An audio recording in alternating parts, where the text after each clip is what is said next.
Imagine waking up tomorrow and your bank account says zero. Not because you got hacked, not because someone stole your card, because the bank just doesn't have your money anymore. No warning, no email, no refund. Now imagine that happening to every person on your street, every person in your city, every person in your entire country, all at once. That's not a horror movie. That actually happened right here in America. And what came next was the darkest economic disaster the modern world has ever seen.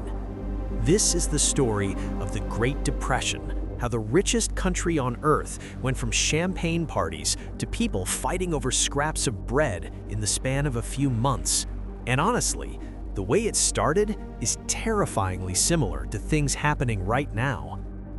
Let's go back to where it all began. The 1920s in America were absolutely wild. Like, imagine the whole country collectively decided to go on a spending spree. That was the Roaring '20s. World War I had just ended, America came out of it stronger than any other nation, factories were booming, new inventions were everywhere, radios, cars, refrigerators, telephones. For the first time in history, regular people, not just the rich, could buy stuff they never dreamed of owning. And here's the magic trick that made it all possible: credit. Buy now, pay later. Sound familiar? Yeah, America basically invented the idea of living beyond your means. And in the 1920s, everyone was doing it. But here's where things got really interesting and really dangerous. The stock market became the hottest game in town. And I mean everyone was playing. Taxi drivers, shoe shiners, teachers, your grandma, people who had absolutely no idea what a stock even was, they were throwing money in. Why? Because it only went up. Every single month, stocks climbed higher. People were getting rich overnight. It felt like free money. And then, here's the kicker. People started borrowing money to buy stocks. This was called buying on margin. You could put down $10 and buy $100 worth of stock. Think about that. You're gambling with money you don't have on a market that everyone just assumes will keep going up. What could possibly go wrong? Everything. October 24th, 1929. They called it Black Thursday. The stock market didn't just dip, it fell off a cliff. Investors panicked. Everyone tried to sell at the same time. But here's the problem. When everyone is selling, nobody's buying. The prices just kept falling and falling and falling. Then came Black Monday, then Black Tuesday. In just 2 days, October 28th and 29th, the market lost roughly 25% of its entire value. Exposed, gone, evaporated. 16 million shares were dumped on Black Tuesday alone. The ticker machines that printed stock prices, they ran hours behind because they physically couldn't keep up with the selling. People who were millionaires on Monday were broke by Wednesday. And remember all those people who borrowed money to invest? They now owed massive debts on stocks that were worth nothing. But here's what most people get wrong about the Great Depression. The crash itself, that wasn't the depression. The crash was the match. What came next was the fire. See, after the crash, people were scared. And when people get scared, they do something very predictable. They run to the bank and pull out their money. All of it. Right now. Today. The problem? Banks didn't actually have everyone's money. They had lent it out to businesses, to homeowners, to stock investors. That's literally how banks work. They hold a fraction and lend the rest. So when thousands of people showed up demanding their cash at the same time, the banks collapsed. Not one or two banks. Over 9,000 banks failed between 1930 and 1933. 9,000. And there was no FDIC back then, no government insurance on your savings. When your bank went under, your money was just gone. Poof, a lifetime of savings erased. Now the chain reaction really kicks in. Banks collapse, Businesses can't get loans, businesses shut down, people lose jobs, people can't buy things, more businesses shut down, more people lose jobs. It was a death spiral, and nobody could stop it. By 1933, unemployment hit 25%. 1 in every 4 Americans who wanted to work couldn't find a job. In some cities, it was closer to 50%. And these weren't lazy people. These were factory workers, farmers, skilled tradesmen, accountants, people who had done everything right, saved money, worked hard, played by the rules. None of that mattered.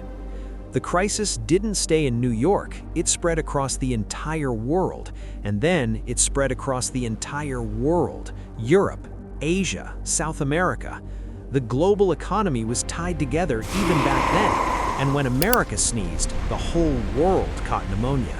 Now, let's stop talking about numbers for a second, because numbers don't tell you what it felt like. Let me paint you a picture. You're a father in 1931. You worked at a steel factory for 12 years. Good job, steady pay. You bought a little house. You have 3 kids. One Tuesday, your boss says the factory's closing. Just like that. You go home. You tell your wife. She doesn't cry, she just gets quiet. That's worse. You look for work the next day, and the next, and the next, for weeks, then months. There is no work, anywhere. You stand in line for hours just to get a bowl of watered-down soup and a piece of stale bread. You sell your car, then your furniture, then the house, for a fraction of what you paid because nobody has money to buy anything. You end up in what they called a Hooverville. Hoovervilles were makeshift towns, shacks made from cardboard boxes, scrap metal, whatever people could find, named after President Herbert Hoover because people blamed him for the crisis. These popped up in every major city in America. Central Park in New York City? Hooverville. The National Mall in Washington, D.C.? Hooverville, right in the shadow of the Capitol building. People wrapped themselves in newspapers to stay warm at night. They called them Hoover blankets. Empty pockets turned inside out? Hoover flags. The dark humor was the only thing keeping people sane. And then, because apparently America hadn't suffered enough, nature decided to pile on. The Dust Bowl. Years of aggressive farming had stripped the topsoil across the Great Plains. When a severe drought hit in the early 1930s, the soil literally turned to dust. Massive storms, black blizzards rolled across Oklahoma, Texas, Kansas, and beyond. The sky would turn pitch black in the middle of the afternoon. Crops died, livestock choked. Families who had farmed the same land for generations packed everything into broken-down trucks and headed west, mostly to California, looking for any kind of work. They were called Okies, and they were treated like outsiders, exploited, underpaid, unwanted. This was America, the richest country on earth, and its people were starving. By 1932, people had had enough. Herbert Hoover kept saying the economy would fix itself. Prosperity is just around the corner, he said. People stopped believing him. Enter Franklin Delano Roosevelt, FDR.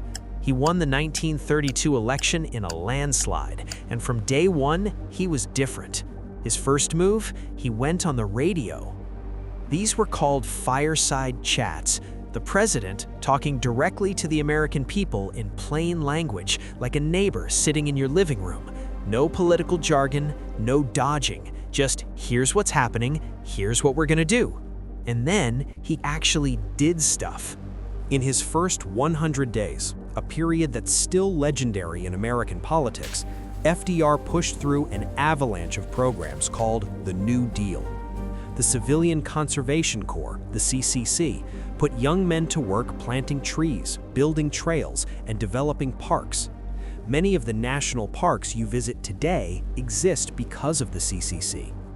The Works Progress Administration, the WPA, hired millions to build roads, bridges, schools, hospitals, and airports. They even hired artists, writers, and musicians. The government literally paid people to paint murals, write books, and perform plays. because FDR believed that a nation's soul mattered too. The Tennessee Valley Authority brought electricity to huge parts of the rural South that had been living in the Dark Ages, literally. And perhaps most importantly, Social Security. The idea that when you get old, you won't just be thrown away, the government will be there. That program? Still running today. Your grandparents probably depend on it right now. FDR also created the FDIC, Federal Deposit Insurance Corporation.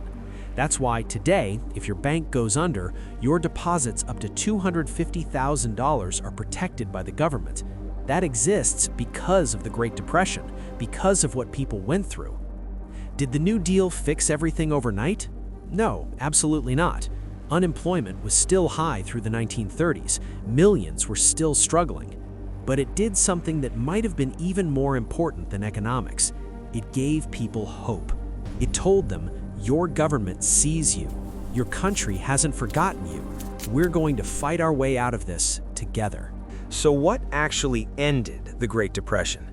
Here's the honest, uncomfortable truth. It was war. When World War II broke out in Europe in 1939, and America officially entered in 1941 after Pearl Harbor, the entire economy transformed overnight. Factories that had been silent for years roared back to life, building tanks, planes, ships, and ammunition. Unemployment? It basically vanished. Suddenly, there weren't enough workers. Women flooded into factories. Rosie the Riveter became a national icon. The government spent money at a pace that would have been unthinkable before. And all that spending, all that production, finally pulled America out of the hole.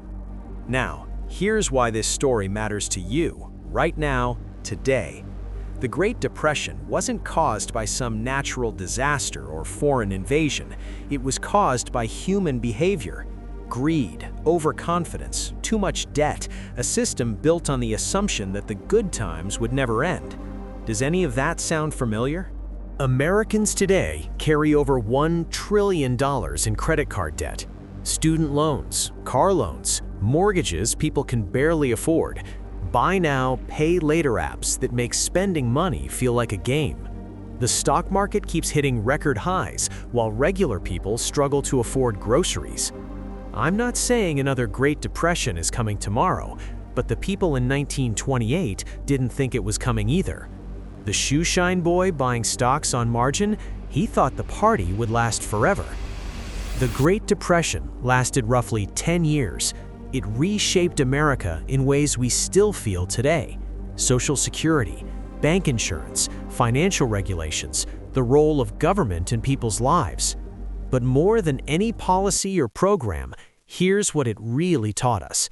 An economy isn't just numbers on a screen. It's people, families, kids who go to bed hungry, parents who feel like failures because the system collapsed around them.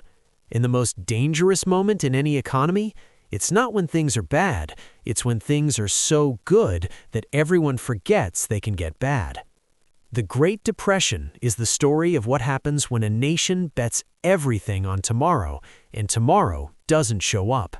It's a warning, a lesson, and honestly, one of the most important chapters in American history that most people never fully understand. Until now. If this video made you see the Great Depression differently, drop a like. If you think more people need to hear this story, share it, and subscribe because we break down history like this every single week. I'll see you in the next one.